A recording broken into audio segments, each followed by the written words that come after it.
Rosalie, anong dahilan ng Makabayan Bloc lawmakers at bakit nila tinututulan itong pagbibigay ng amnestiya sa mga dating rebelde? Ela, tutol ang Makabayan Bloc lawmakers sa House Concurrent Resolution numbers 19, 20, 21 at 22 dahil saan nila ipagkakaroon ng self-incriminating na proseso at sari-saring kondisyon para makakuha ng amnestiya. Dagdag pa ng mga ito ang framework ng amnestiya sa Proclamation number 404 ni Pangulong Bongbong Marcos Jr. ay pagpapasuko at red tagging umano ng mga organisasyon.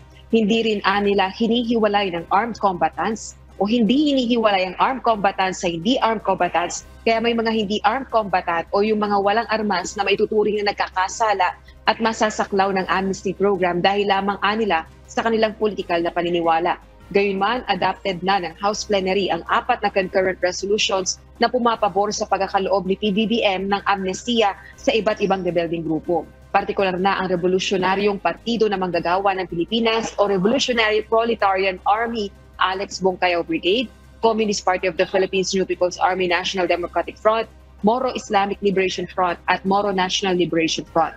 Ipinangako ng liderato ng Kamara na si House Speaker Martin Romualdez ang pag-adapt sa House Concurrent Resolutions bago pa man mag-break ang Kongreso sa December 16, 2023. Kinakailangan ng Congressional Concurrence o pagpabor ng mayorya ng Kongreso upang maging epektibo ang anumang amnesty proclamation.